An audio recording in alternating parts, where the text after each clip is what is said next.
Good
evening, everybody. David, order. Good evening, everybody, and thank you so much for coming out this evening to our North Place Development Conference. Welcome also to all of those people who are joining us on the live stream, our YouTube live stream, which will be available after the recording has completed, and we can share that link with all of you and anybody else who would like it. I should probably introduce myself. I'm Councillor Helen Harrison. I'm the Executive Member for Adults, Health and Wellbeing on Northamptonshire Unitary Council. And I have just a couple of quick housekeeping things to go through with you. This evening, we are not expecting a fire alarm. So the exits, if there is an alarm, are to both sides of this room here. And we would gather in a grassy area to this side of the building outside, should we have to evacuate. Teas and coffees, as hopefully you've all spotted, are outside on the left-hand side. And we are going to now crack on. So thank you so much, again, for being here. I sometimes think that when we're talking about place, that's not really a particularly relevant term to a great many people. But what we're talking about is our new integrated care system in Northamptonshire. And I think what I wanted to emphasise is that this is genuinely something different. We've seen lots of reorganisations of healthcare, the NHS, local government, all sorts of things. But this time, I believe this is genuinely something new. Because we're trying to shift away from looking at everything through the lens of primary care, secondary care, social care, and looking towards those big organisations and big institutions to pick up everything that goes wrong. What we need to start to do is to left shift and think about, how do we keep people well? How do we look after people and stop them from getting to crisis point in the first place? And that, in a nutshell, is what place is all about. And our place is Northamptonshire. In the integrated care system, we have two places, West Northamptonshire and North Northamptonshire. And in order that we can start to hone in on our different communities and our different areas, we've further subdivided our place, our North Northamptonshire place, into 4 communities. And we've stuck with the old council areas. So we've got a community wellbeing forum for Corby, for Kettering, for East Northamptonshire, and for Wellingborough. And then we have further subdivided so that we're really now getting down into neighbourhood level, where people really understand their communities, understand what's going on, understand what the problems are. And that is where we have our local area partnerships. And we have 7 of those. In East Northamptonshire, there are 2, north and south. In Kettering, there are 2, rural and urban. In Corby, there's 1. There was going to be 2, but the urban area was too small, so we kept Corby as a whole.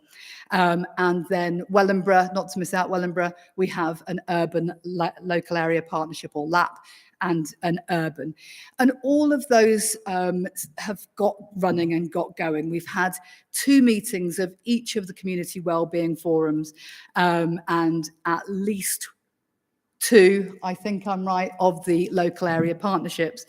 And really great conversations have been had in those meetings, where local people, local organisations, people who know that area are coming together and identifying what their problems are in their area, that we who know our communities, we who understand what's out there, and how we can wrap around our communities, are beginning to look at how can we come together and start to think about prevention. How can we come together and start to think about early intervention? Because we have a huge amount of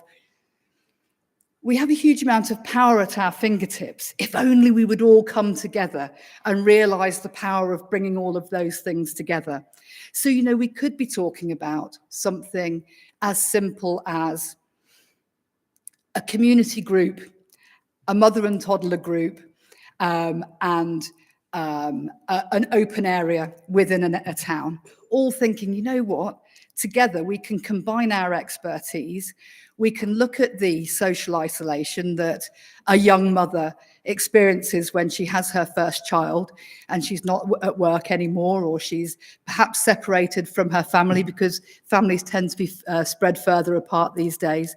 How can we wrap some support around those people in our community who might feel that way? And just how can we then also get those people involved in their communities? How can we get people coming together? Because think about that. Those bonds, those community bonds, are what help our mental and physical health.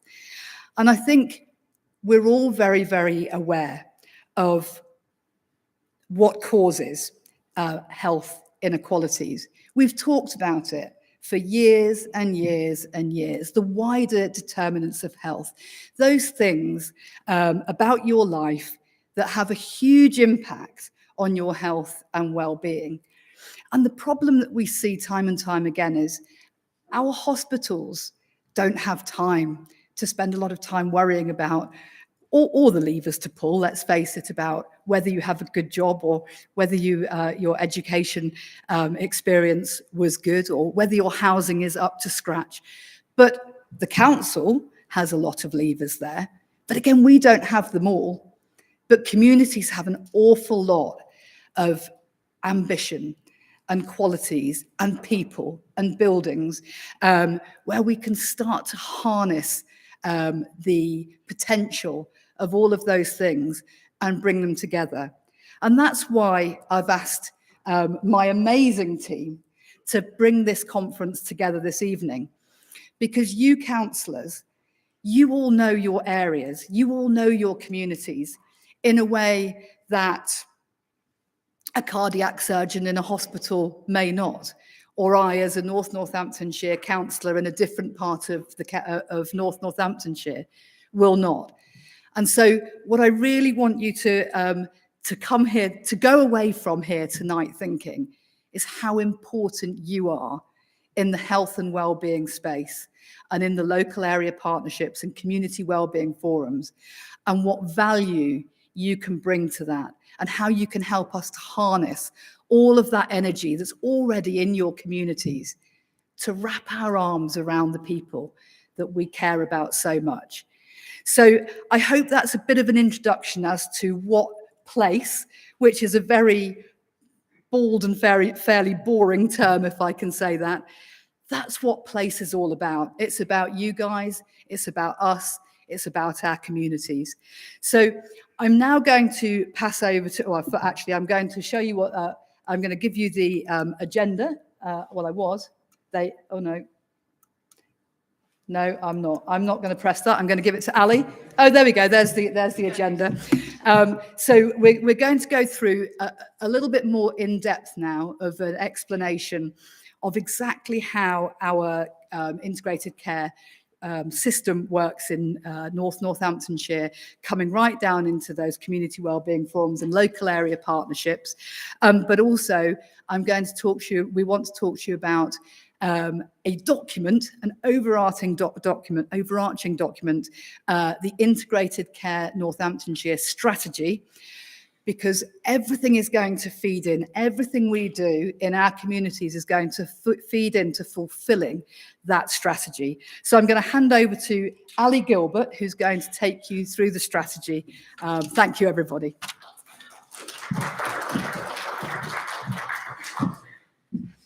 Good evening.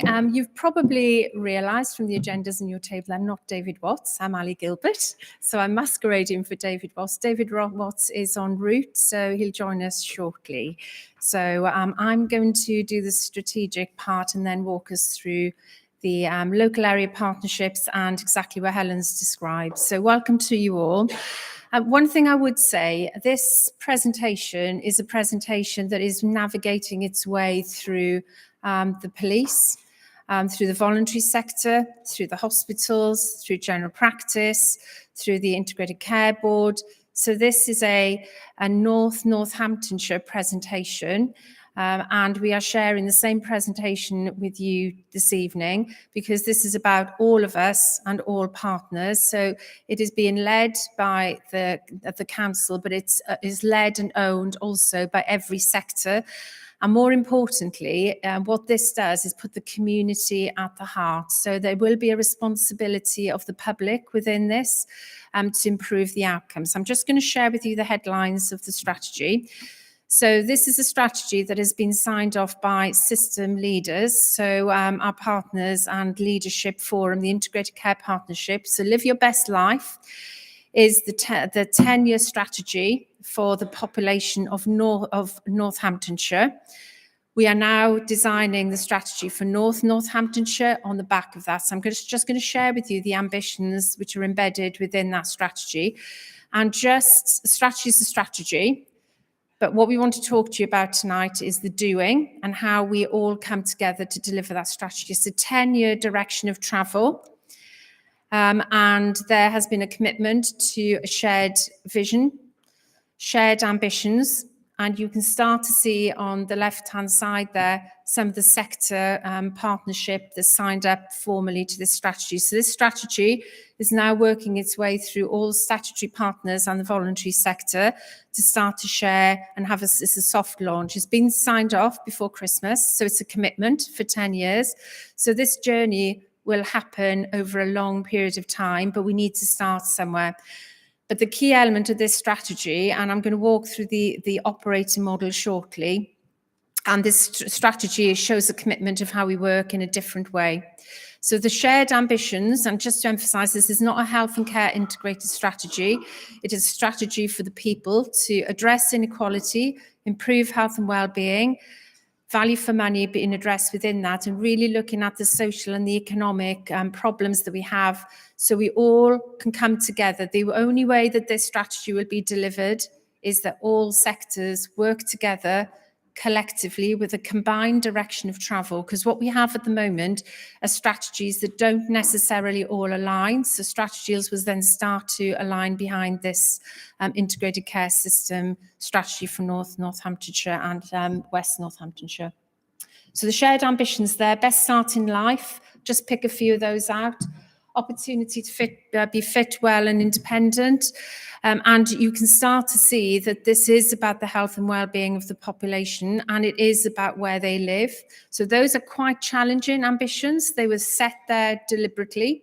I don't think there's anything there that will become as a surprise to you. We're all trying to strive to achieve that. But again, we need to all come behind this in a slightly different way to make sure that it will be delivered. So what I'm going to walk through now is the operating model. So embedded within that strategy is the new way of working. So what hasn't happened before, we haven't put place and everything that Helen described and communities at the heart of what we're doing across all sectors. I think you do it well in the council and the voluntary sector. I think it's less well done within health. And I think the only way forward, and this is why partners have signed up to this strategy, is that we start to build a different operating model. So this is emerging, and what we're going to talk about this evening is what that means for North Hampshire and Place.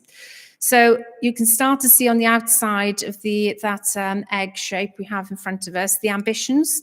So the strategy I've just described is what the ambitions, this operating model will deliver those ambitions and deliver the vision and the outcomes of that strategy. There should be some copies of the strategy working its way around the table, but this is also available on the Northamptonshire Health and Wellbeing website. It is an easy read document, but it is something that is going to be referenced for a very long time to set that direction of travel. So just in summary, and to make this more simple, if you look to the left there, so North Place, 4 communities, as Helen said, and 7 local area partnerships. The next slide now describes how this all hangs together. So how we get the communication between the local area partnerships, which are on the right-hand side there, and each of the areas has a local area partnership, but how that connects back to the health and wellbeing boards, and then influences and informs strategic direction, but also, more importantly, gives the voice of communities and the voice of the LAPs to form and change and deliver the strategic outcomes outlined in Live Your Best Lives. So there is a different function here.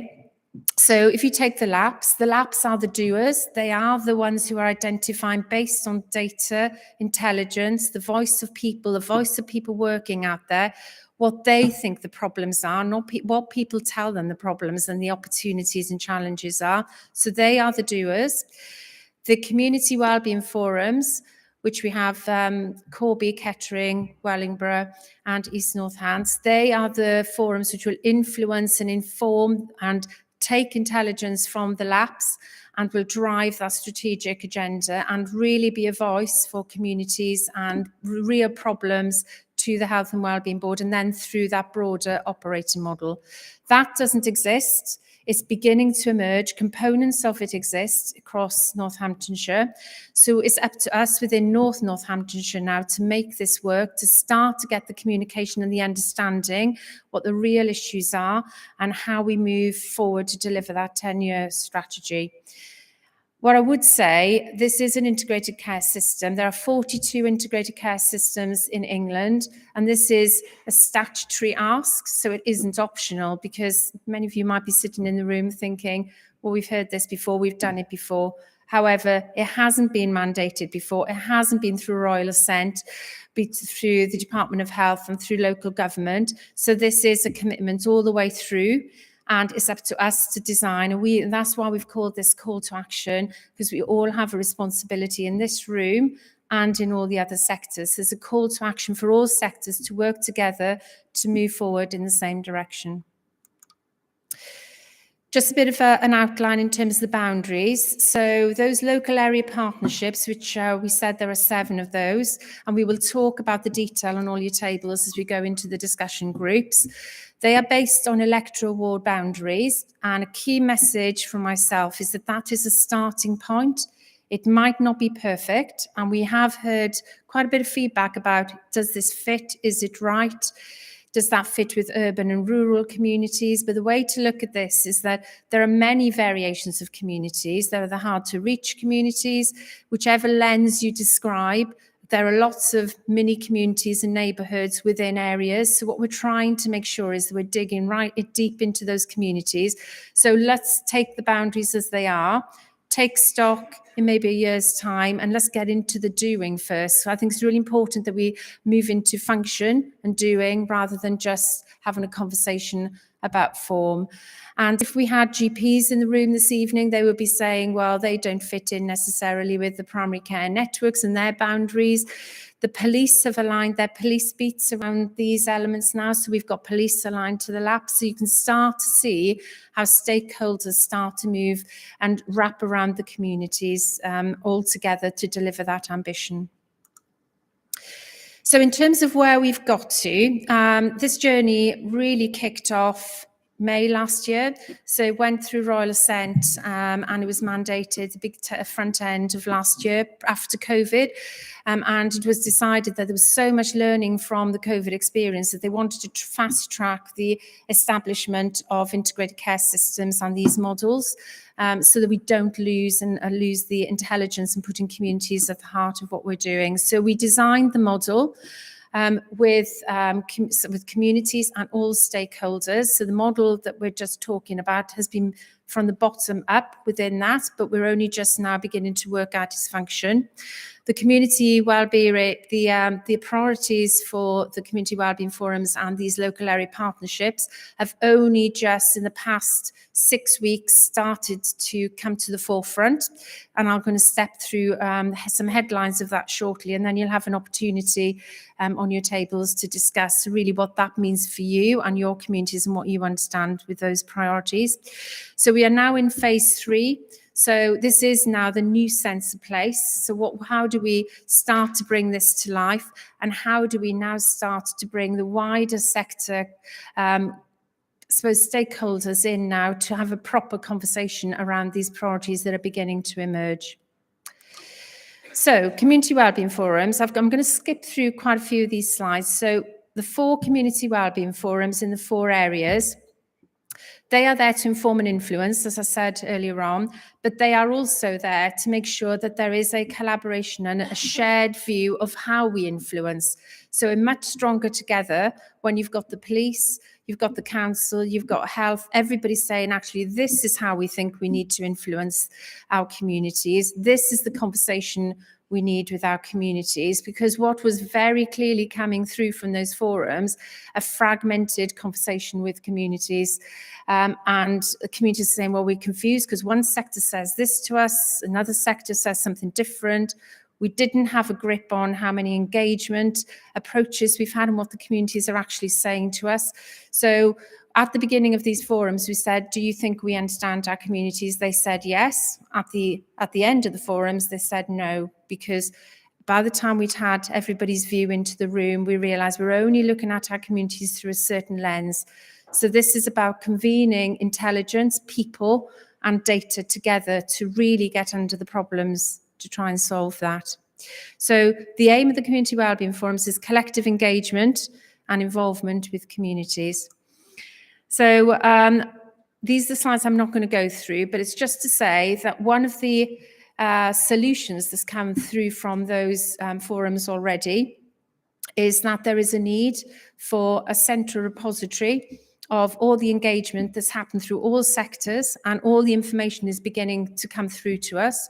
So when we go into problem solving, this will be a resource to say, well, actually, if we're going to have a conversation with the community about this, who else has had a conversation with that community about this topic? And it starts to be a repository that will start to feed in and help some of the problem solving and the identification that's happening within the local area partnerships.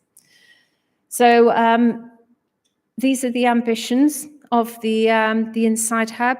This is being put in place as we speak, so it'll be there in the next week or so, if not already, and there'll be a communication around this. So I suppose the message here is that this is not just a theoretical model.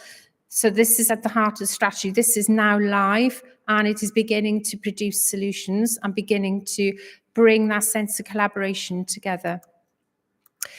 These are the couple I'm just going to flick through. Talking about local area partnerships, so let's get down into some detail over what's been emerging from our local area partnerships. So we launched them before Christmas, and I'm glad to see a couple of colleagues here who've been in those launches.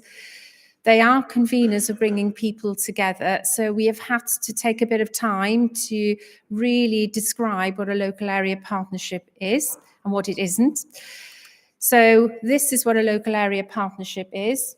It is a convener of various sectors, various services to come together to share information intelligence about what they think are the problems and what they think are the solutions and the opportunities for that population. And that's why we have those ward boundaries and we have the local area partnerships form. So this is the function of a local area partnership. And when you put all those various people and various sectors into a room together, you have a very different conversation about that community.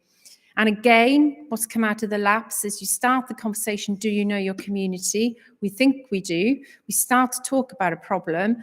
And then you have sectors in the room saying, well, I didn't know that you offered that service. I didn't know that.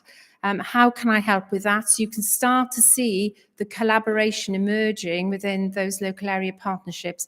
What we didn't want to do is lose that, that's why they're connected into the community wellbeing forums and into that broader operating model, so that we do not lose the voice of what's coming from those local area partnerships. So where we're at now, I said we're in phase 3. So on the left, so my right-hand side, local area profiles the data of the intelligence. So the labs have had information in front of them, which has been based on public sector, public-facing information. So we've brought it all together because, again, when you go into public-facing information, it's very difficult to pull it all together because it's in different places. So we placed that in front of the local area partnerships. That started to get the right conversation about what's really happening within community. The spectrum there was crime data, we had health data, we had the council data, and then we had education. So bringing all of that through for the whole spectrum of the community started a richness of a conversation. So where we're at now, the priorities emerged from that conversation, and we're about to move into now thinking about really drilling down into those priorities and making sure that we've now got the actions and the plan. So the call to action now is the next step. Bit of a difficult slide to see, but there were 2 key themes that started coming out of those initial local area partnership conversations. The first one was mental health and self-harm, and the second one was children obesity. So it was interesting, even though you have different people for different communities having conversations in those 7 labs, different information on their communities, there was still an overwhelming need for something to be done collectively to address mental health and well-being for communities. So we took that into the next round of labs, and again, we asked them, right, okay, there's several priorities emerging here. So what is the one thing you want to now take forward? And every single lab identified improving community health and well-being as being what they felt was going to make the biggest difference to help communities to deliver that strategy and the ambition, and also, really importantly too, to help take pressure off some of the statutory services and really put the public's responsibility within the heart of the local area partnerships. So it was interesting, different people, different intelligence, different themes, yet there was a common theme and a common priority that came through from that. So on the multi-agency team, the next step is that for all the local area partnerships, we are now going to move into mini summits and really bring the right people into the room to get under the how we're going to solve that together. So even though the theme was the same from all the local area partnerships, the solutions were different. So I'm just going to give you a bit of a flavour, and what we would like you to do when you move into your area tables is really think through what's been emerging from the labs in your area and see how whether you recognise that and some of the positives and the negatives that you're seeing in your communities. So if we take Corby as the first local area partnership, this was a very vibrant conversation, great engagement in all the labs, I have to say. So problems with access to general practice, but actually what they were saying when you got under that discussion, what the stakeholders in the room were saying is that we don't know how we can work with our residents to help their community health and well-being so that they don't have to access a general practitioner. So just going to a general practitioner might not be the solution. There are other things that we can do here, and it started playing out in the room. So they have chosen to really get behind that improving community mental health and wellbeing by working out, what are all the services we have? Because all LAPs said they really do not understand what LAPs they have in their areas. So we've got to work out what that is to begin with across all sectors. So we need to asset map on that. Then we need to galvanise behind, sharing, making sure that all stakeholders are aware of that, but more importantly, having one conversation with communities and public about what's on offer, because there is confusion out there. They use certain services, but not other services, and also taking their responsibility within that. Giving you a flavour from East Northants North. Again, another vibrant conversation, very much around transport.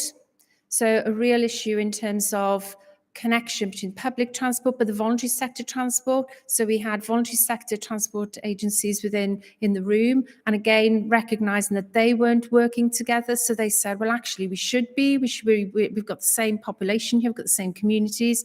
So you could start to see that moving through. So the solutions beginning to be different in different local area partnerships. And you'll have a time to look at all these priorities when you go into your discussion groups.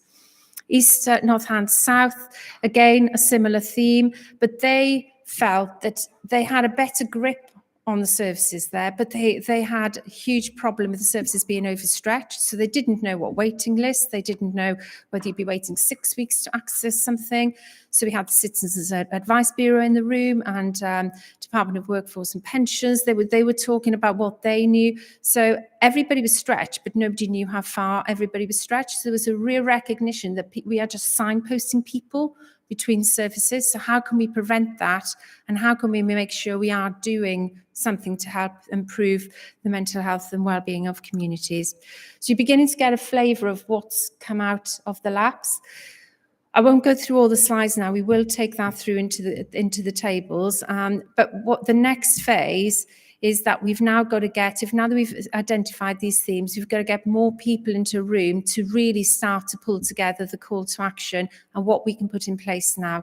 Interestingly, there wasn't much conversation about we need more resources. The conversation was about how do we work together.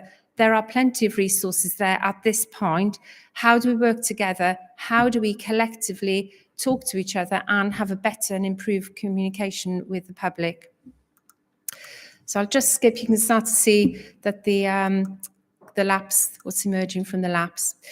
One LAP that was slightly different was the Kettering Urban, and they've specifically identified they wanted to think about the youth, the 5 to the 25-year-olds, and an engagement with youth, and really wrapping behind the improvement in mental health and wellbeing of that part of the population. Most of the other LAPs decided they were going to do all ages. And if that's where they want to start, that's fine. And there was an interesting conversation in that room, whereas half the room felt there was a good engagement with the youth, and half the room felt that they didn't have a good engagement with the youth. And how can we work through that and make sure we're having one conversation? So we're on to the discussion tables, but I have noticed Mr. Watts arriving. So should we keep going? Okay. So what I've just walked through in terms of the priorities, the ask and the table, you've got a facilitator on each of your tables. To have, there's 3 questions. So we'd like to hear from you as to what you know is happening in your communities, whether you recognise those priorities that have been emerging for the LAPs, but really to have a sense of, well, what does that mean? What can you do? And the call to action from yourselves and what you think you can bring to this. And we really want to hear your views on that. And then what we're going to do is just have one point of what's your main message from your tables around this that you would like to feed back to us. And more importantly, what's your main action, it's your call to action that you think you need to be taking forward. So if I can allow you to, we've got half an hour to do that. And then David and Helen are going to walk us through the feedback. Thank you very much.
Yeah.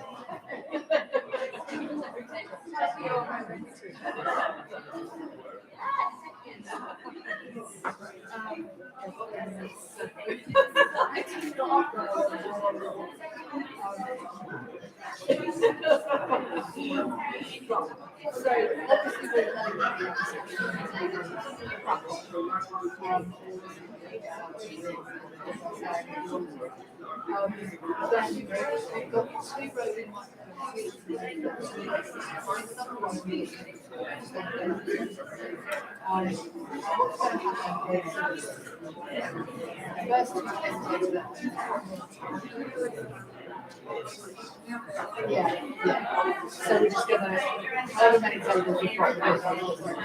So we're gonna start over there. There's gonna be a microphone and two top tables. There's two away. We'll have microphones. So you're gonna go for the first time. You're gonna ask them to serve you that, and you can send them next way. And then you have a minute, you can argue the next table. And at that point, you can pick up the microphone on table one and table three. That makes sense.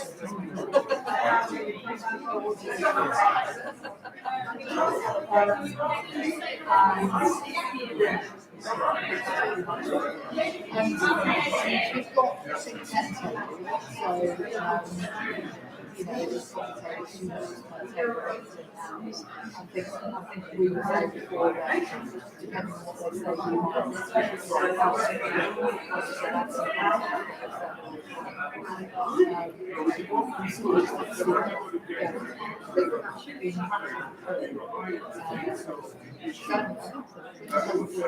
oh, never mind. No, we're actually no, we're so we've actually got half an hour.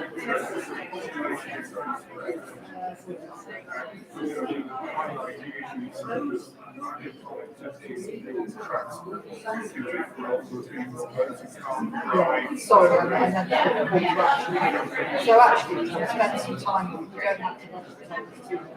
Because that's basically 3 minutes of our table. I suppose it's sort of like this.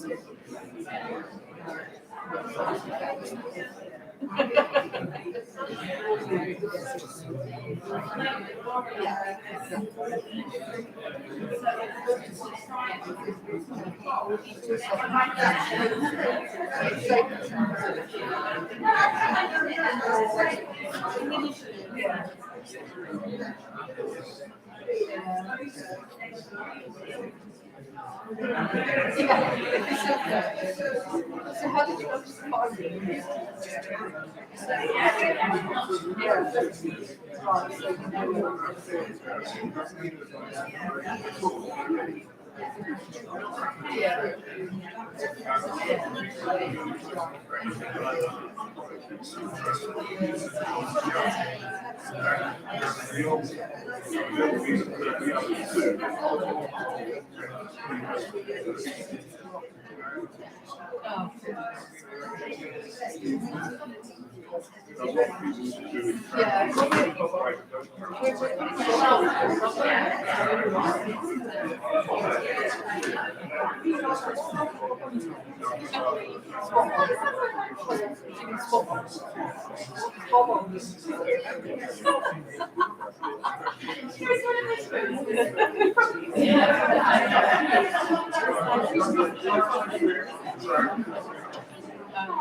Yeah, so we're actually hit the right time together. Yeah. And we've got half an hour for this one, so that's roughly 3 minutes per table. And then wrap up. Well, seriously, was my bit.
Busy people in seats where back is running.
Just to say, we've got 5 minutes and then we'll be done. Thank you.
Yes, yeah. I don't know if you need to. No, I don't. It's fine. I know what we do. They'll switch them on and off. Yeah. No.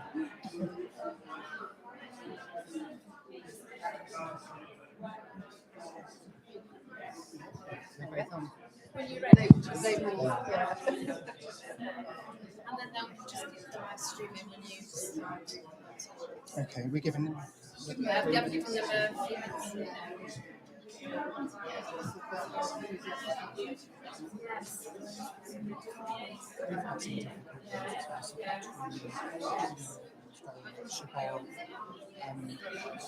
These priorities are not priorities for our rural communities.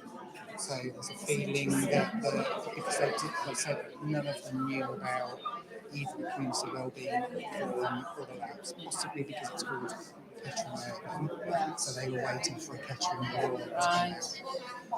But what they're saying is, you've got a huge Kettering population of 70,000 and we're 10,000. Yeah.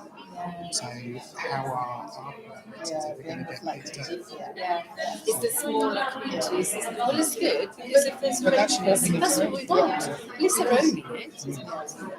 And ultimately, the labs might change. But I don't think we will change the labs. What we need to be able to do is focus on, well, yes, there are some priorities for the more dense urban areas, but we also need to understand the challenge of the containment. Well, that's so they're agreeing. They won't put this thing because everyone else is problem. There's quite a lot of the problem pointing at it. Yeah, the problem with this table over here is they just want to talk about planning, so they've gone completely. Yeah, it's interesting conversation, but it's all NNC these days.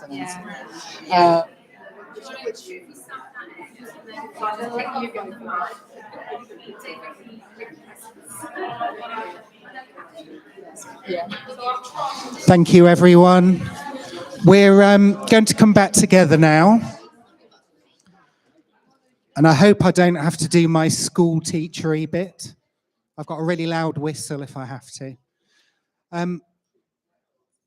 Thank you, everyone, and apologies for joining you late. I'm David Watts. I'm the Executive Director for Adults Health Partnerships and Housing at Northants Council.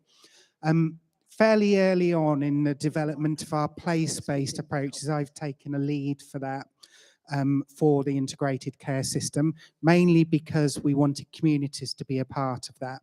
I think certainly what's coming out of our discussions today probably says you're still not involving us greatly as communities, so we need to find ways of doing that. But what we wanted to do now is we've got about half an hour, which means you've got about 3 minutes per table to provide one bit of feedback, your priority bit of feedback, and Helen and I will alternate moving between the table. But hello, there we go. Okay, just skirting around what you were talking about there. So the first stumbling block that we probably came across was the issue of communication.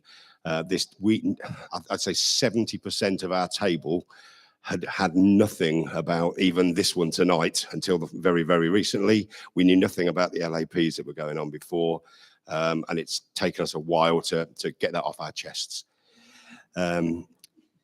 Once we then got past that point, we started looking at some of the data specifically that has been drawn out of this. And again, at least 60% of the table felt it didn't reflect our experience of living within our communities, and the idea that urban and rural, it hasn't quite been mapped out in the right way. So the profile doesn't actually reflect our towns from our experience of them. Certainly the larger conurbation, so the Kettering area, seems to have influenced over the more rural areas outside of that. And that skewing of figures possibly now needs to be addressed through the asset mapping to see how we can reskew it in the right direction. I think that about covers that. thank you, really helpful. And that's something for us to take back, because I think certainly from our perspective, what we don't want to do is miss rural communities out. And if your population of rural communities adds up to 10, 15,000, but your main town centre within that local area partnership is 50, 60, 70,000, then you're always going to hide the challenges which are really important to be addressed for your rural communities. So we need to think about how we organise our local area partnerships and our community wellbeing forums to pull that information out in the right way. And if that means looking at our local area profiles a bit differently and segmenting them a bit differently, then that's something that we can speak to our public health colleagues about. Can we pick up on the particular issues that affect these types of communities? But Helen? Yeah, thank you, David. Really valuable feedback. And I think it's really important to note that this is something that's brand new, and it will evolve and it will change. And I would just urge you, get involved, because we need you. And once your voices are there, some of those things that haven't been picked up hopefully will be. So stick with us, and thank you for coming this evening. Now, if we move on to our Wellingborough Urban table, would you like to tell us who you are and tell us your action? I'm Rosie Smart. I'm representing Wellingborough Urban and Wellingborough Rural because we've joined together. Completely agree with everything that Table 1 just said. Communication needs to be looked at. It's really disappointing there's not more parish councils here this evening. And also agree with what was said about the boundaries. And I completely understand what you've said, and I've raised this with you. I've emailed you about this before. But my worry is that, I mean, as Ellsbarton is not a particularly small community, but we've got Isham, Mears Ashby, Ecton within an urban setting. So all of the issues that are possibly issues for us as a rural community are going to get lost because we're in with Wellingborough town. And that's what my worry is. But I think generally we felt that it could be potentially empowering as long as the communities are communicated with correctly and we can negotiate this sort of grid, it is potentially empowering, and that parish councils need to be involved from the very start. So we need to get that communication pinned down. Yeah, thank you, Rosie. I mean, again, really good points.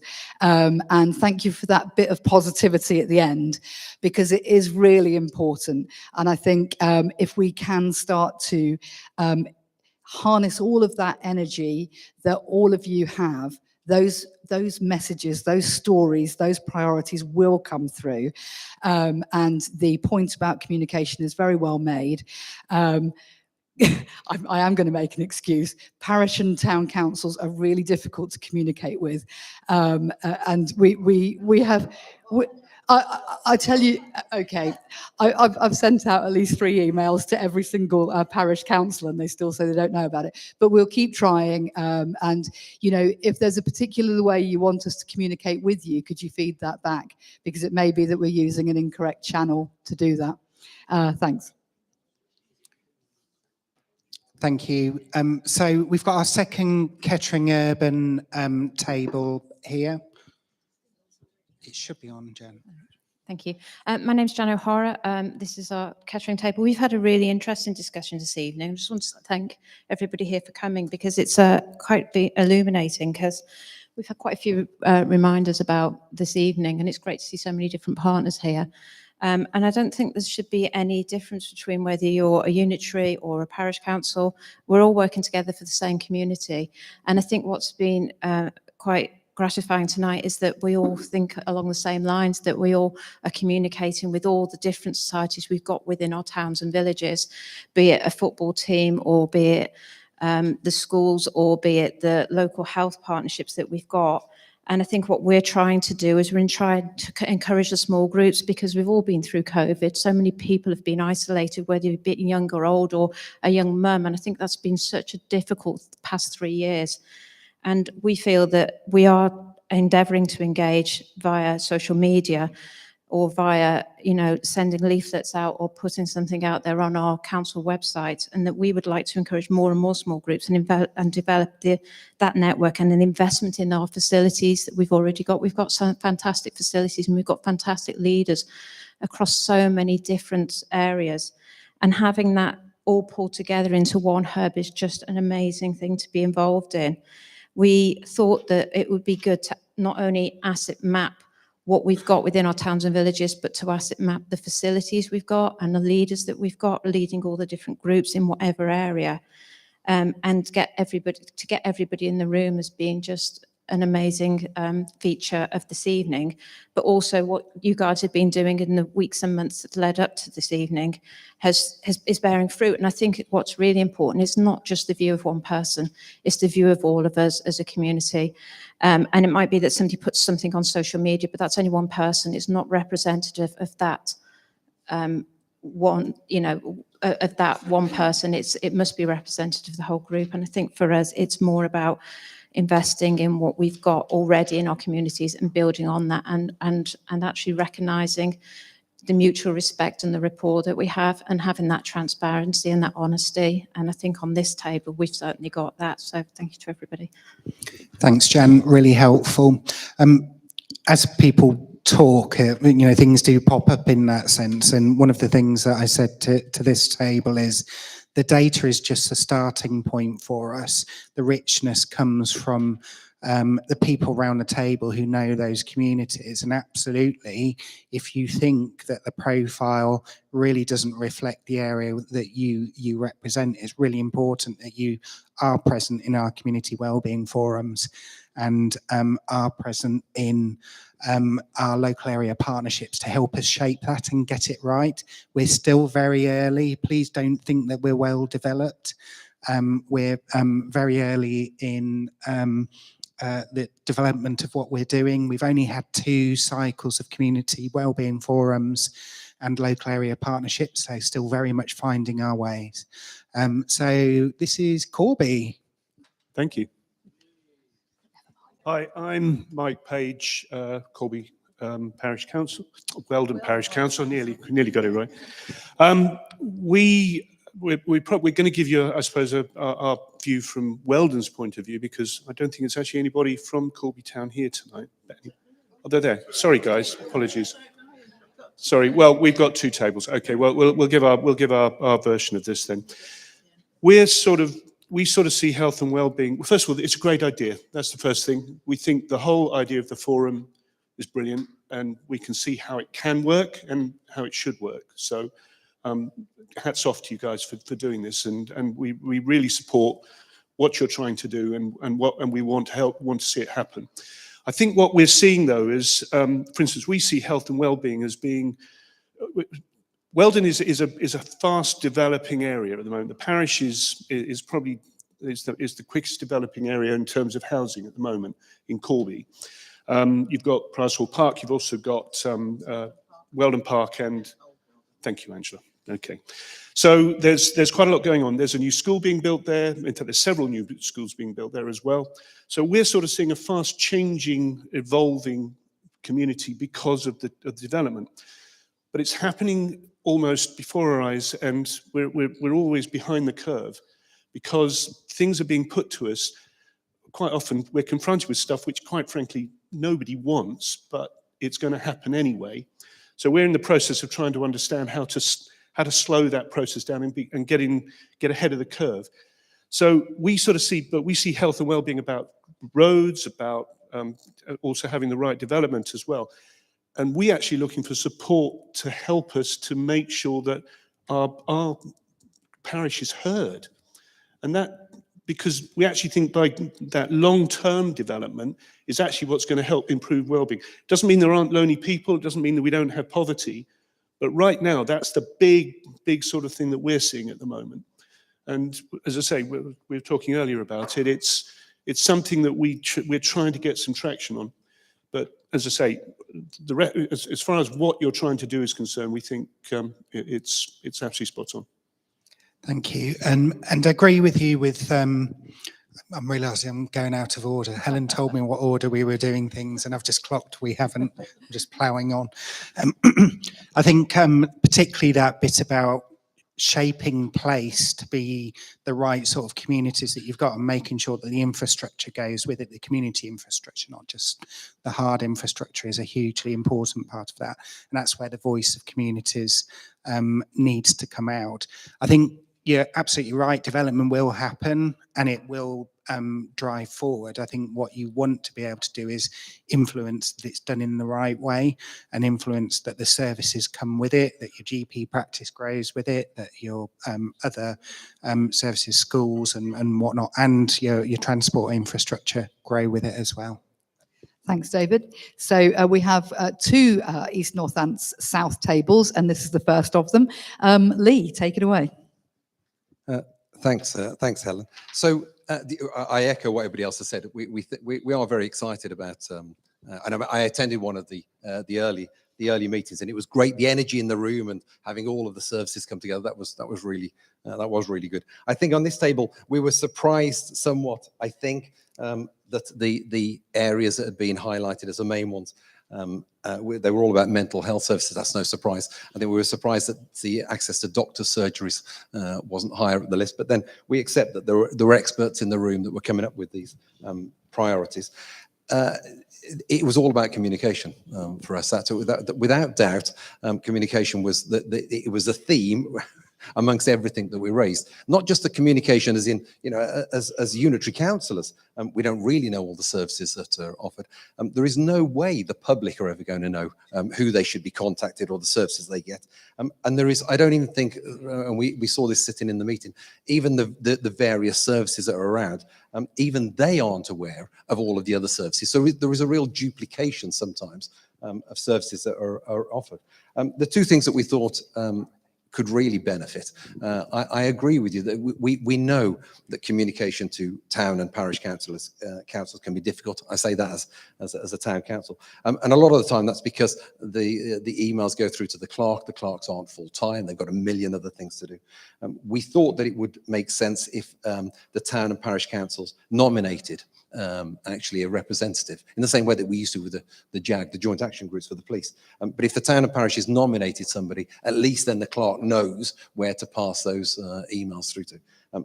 That is likely, I would imagine, to get a better attendance. We thought that would be useful. And although we are East Northants urban, really on here, it's comprised of an awful lot of rural areas. And the trouble with rural areas is there's a difficulty with transport. So of course it's one thing saying to the public that you've got to go here or you can't access services here, but they've got to try and get there in the first place. We thought it would be really good if actually the services could be brought to the rural areas rather than the people from the rural areas having to travel out. So even if it was done every few months, just having that workshop almost come into the area, we thought that would probably help the residents massively. Brilliant. Thanks, Lee. I mean, there's some really good points there, particularly around the communication between different services and what exists and, you know, where people should go. And I very much hope that the community wellbeing forums and the labs will be a real catalyst for resolving that, mapping out what all those services are, mapping out everywhere that people can go and being able to improve signposting for members of the public. The thoughts about nominating someone from each council to attend, really good idea. We'll take that away and look at that, and then bringing services into the rural area. You know, again, we often talk about public transport. We need more of it because we need to get the services over there. Exactly. Why don't we turn it on its head and bring the services to you? So really good points and all things we're going to take away. And David's now going to go over to the other East Northants South table.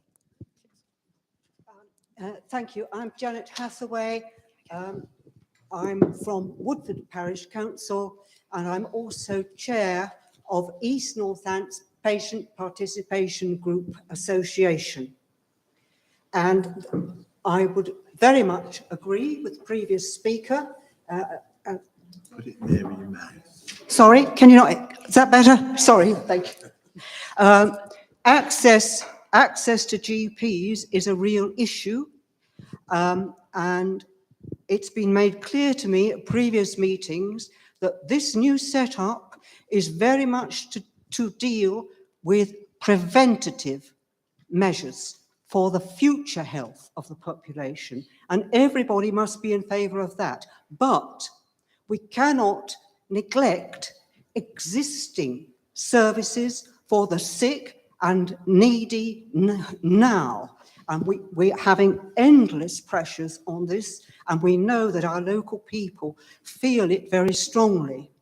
Now, before integrated care system came into being, we had an excellent setup in the NHS, which fitted in with the NHS Constitution, Section 3A of which makes it clear that everybody has a right to be heard to express their view on the provision of NHS services, not just for themselves, but generally. That is a right in the Constitution. In the previous setup, we all had it. The CCG had an excellent system whereby from every local area, representatives went to the Patient Congress at the Clinical Commissioning Group in Northampton, and they could express the views of local people on health services. We've lost that. We were promised we would get that representation continued in the new system. As yet, we haven't got it. It is a real gap, and I'm sorry, I'm going to be a very boring old bat, and I'm going to go on and on about it wherever I can until we get something set up, because our people want to be able to talk about their NHS services. In our patch, we are going out and doing consultation exercises. We're getting useful information. We want to be able to do something with that other than send it to the repository where no one's going to look at it. Now, going back to what I should be talking about here, we agree with our local doctors in the primary care network. We believe that East Northants should be, like Corby, should be one lab. And the reason for that is the A14 is the boundary between north and south in East Midlands. And a village like Woodford, which is very near the A14, has residents who make use of many services on the other side of the A14, in Thrapston. And if we're talking about all the sorts of services that people need, it isn't helpful to have a barrier slapped down the middle. And that is why, although I take the point, we've got to start somewhere, we would like to see, and the doctors would like to see, that change made fairly soon. Transport is the big thing. It affects everything for us. We have many villages with no bus at all. We have people who are incurring enormous costs in getting to hospital appointments and other medical appointments. And a lot of these people are very hard up. Personally, I work as a voluntary benefit advisor, and I had a client the other week in Brigstock, very poor health, had a emergency call to go to Kettering General.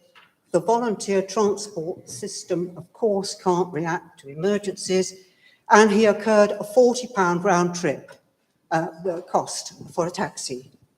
And he was one of those who is on very limited means. We have a lot of poor people, and I shouldn't use that word, you know what I mean, less advantaged people financially, who are finding it very difficult to cope with the transport costs. And the transport affects all the services. It's access to education as well as to health and the well-being activities, exercise, all the rest of it. There are always transport costs. So the one big thing from our point of view is got to be transport. And if I'm asked, what are we going to do about it? I haven't got an answer. But there are very, very clever people in the council and in the NHS that I'm sure can come up with some sort of answer. But unless we can come up with an answer, it really, there's not a lot of point in thinking about other things, it seems. Thank you. That's been really helpful. There were lots of things in there, and I think, you know, we do hear all of those. I think the point which you've made there is very much about, we don't want our community wellbeing forums just to be about access to health services. It is about the wider elements which impact on people, like things like transport, like crime, like housing, like the roads, all of those things. We want to generate those conversations in our community wellbeing forums and then task our local area partnerships with working together to come up with the solutions. And whilst you say, actually, there's lots of clever people in councils and health, there's lots of clever people in our communities who've got really fantastic ideas about how we can solve some of those as well. Helen? Thanks, David. This table, can you not cheat? Everybody else is cheating and bringing up way more than 1 point. So can we have your most important thing that you want to raise from your conversations this evening, and what it is you want to pledge to do? My important things are all on one sheet of paper. The first thing we really asked was, what is the problem that we're trying to solve? That was not clear. Communication, everyone else has made that point. Who is invited to the forums as an NC councillor, Freudian slip. I haven't been invited to one of these four. I don't know who is. So communication, others have said. There was a feeling that what we're experiencing is top down rather than harvesting the skills and ideas that are around the tables and around the parishes as well. We also thought using the former council's names is entirely the wrong thing to do, because we're supposed to be North Northamptonshire, not Kettering Rural or East Northamptonshire and so on. So, you know, maybe there's something around that. Using existing organisations, you know, the conversation we had here is, if you're looking at mental health and issues like that, WIs, parish councils, allotment associations, all of the infrastructure, if you dare call it that, is already in all of our villages. It's a question of actually galvanizing that together, and it can't be done to them by anyone else. Transport, everyone else has brought up. We would make a slightly different view, is that transport often needs to get people to a more urban location where they can get those services. You cannot provide in a village of Walkton with 50 houses the same as you do in Maudsley with 950. Transport, isolation, mental health is the biggest determinant that if people do not feel lost and alone, both in town and both in rural areas, and the only way you're going to solve that is to have proper transport, as the lady said, that's economic. And the last point we made, because some of us here are porous boundaries around, if you live in Braybrook, you go to a Harborough dental practice, a Harborough doctor's practice, and the bus takes you to Harborough. And the same things out in the north and sort of down in the south in Wellingborough towards Bedford. So there are porous boundaries, and we need to understand that and move services that way. So that was my one thing. Thank you, Councillor Hakewell. What I really liked about that was that you started off by saying, what was the problem that we're here to solve? And then you proceeded to highlight several of the problems that we're here to solve. Councillor I'm not, you're I'm the not- expert of your particular town in that sense. So I think that's the important bits that we pull out of this. I wouldn't proclaim to be the expert of any of our wards or parishes or towns within Northampton. I've lived in Northamptonshire since I was 13 years old, but always in sort of the south part of the county. But I have worked up here, and I think it's that important bit around recognising that you do have the knowledge around what's important. And yes, we've put local area profiles in front of you and said, this is what the data tells us, but that doesn't devalue anything that you're bringing to the tables as well. So it's how we capture that and how we take that forward. Sorry, Councillor Harrison, I interrupted you. That's fine. And you then went on to talk about this is supposed to be bottom up, which is exactly what it's all about. It's exactly why we've got you all sitting around these tables. It is exactly what the local area partnerships and the community wellbeing forums for.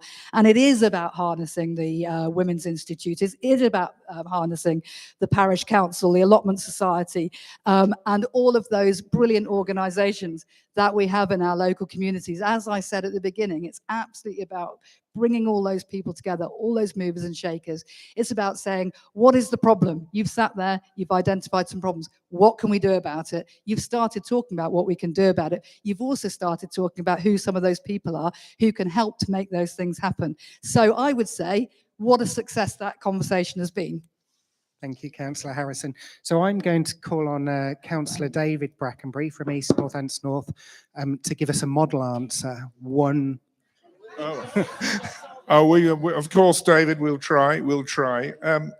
Well, it is a large area, it's very rural, and obviously we highlighted some areas which need particular focus, and certainly the lady over in East Northants South put her finger on it. Transport is an absolute bugbear in large rural areas, and there's a lot of rural isolation if you can't drive, either because you're too young or perhaps you're not very well or perhaps you've got beyond the age. It is very, very difficult. I'm going to look at this chart here. Isn't it wonderful? There's nearly 30 stakeholders being selected, and goodness knows how many more could have been selected. And do you know what? They're all doing something to the community. But where is the community? What we would like to see, and this is the answer, David, to this question, what we would like to see is communications both downwards from all the bodies on that chart and many more besides, but also upwards from the people we're talking to, the people we actually seek to serve. You know, we would like very much to see that they are not having things done to them, having people communicating with them with all the good things we can do, but we're actually having what they say coming back to us to inform our decisions. And I think that can be very important because, as has been pointed out, and I agree with so much of what's been said around the room, as has been pointed out, in the end, it is what Mrs. Miggins wants to happen to her, and she can access information. If we can empower people to access the services and the information and perhaps the help that can be offered by councils, by all the NHS, by all the various groups that we see here and that we don't see here, then I think we're actually getting into a partnership rather than it being a sort of more top-down exercise, which has always been something that we want to break out of. We want to work together. Go back to the COVID thing. For a while, this country actually did work together fairly effectively. But I think if we can come back to that sort of world where the community, in its broadest sense, is actually pulling together rather than having groups doing it and sort of making suggestions, I think we'll be making progress. How about that? Thank you, Councillor Brackenbury. Really important point, and it's certainly, I think, what drives myself, Ali, and Councillor Harrison is recognising that quite often statutory organisations grab hold of things that have been working really well, and over the years have perhaps not been the best organisations to deliver those, or the right part of the community to deliver that. And that's very much what these sessions should be about, and what the community wellbeing forums and local area partnerships should be doing. They should be recognising and involving our communities in solving those problems. I have that sort of, I'd love it if actually I'm more of a participant in those, and my services are more of a participant in those, and that the community is very much leading the conversations and saying what's important, but understanding what we can bring to the page as well. Absolutely. Thank you, David. And just before I come to our final and very important table, just really to echo a couple of comments that David's just made. We've facilitated this meeting. We're facilitating the community wellbeing forums. We're facilitating the local area partnerships. We're not leading them. We're not running them. We're facilitating them because they're not about us. They're not about Northamptonshire Council. We're involved, absolutely. But it's not about what we want communities to do. It's about what we want communities to do for themselves and to drive forward. So, it's really important not to look at this as Northampton Council has come and told you what you've got to do. So just please take that away as a really important message. We have our last table. If you'd like to just tell us who you are and yes. Hi everyone, I'm Fiona Blaymire from the Gretton Parish Council. The representatives from Corby have now gone, so just briefly to let you know what we've been discussing, and the topic was really about how rural and urban are really both important within the Corby borders, and really that for us it's given us the opportunity as a parish council to collaborate on a bigger scale and give us that bigger voice within the bigger group. And certainly the social isolation that was mentioned is something that's a very high on our priority. We don't have the opportunities of having a good network of transport. So we think that actually being involved in the local area partnership and being able to put that importance across as a collaboration will really support us as a parish and our parishioners. And then, of course, to echo pretty much what everyone else has already covered, the benefit of going last, I think it's all been said. But thank you. Brilliant. Thank you very much. And I think that's a really important point. I was speaking to the guys on the other Corby table, and they were talking about some of the things that they had in their local community and how they were building up on that. And they were still talking about it very much just as Weldon. And I think that there's a real opportunity that when you all get together, you're suddenly much greater than the sum of your parts. You've got an expertise in the next town that you don't have in your own. The next village might have a really good idea about something that you can tap into.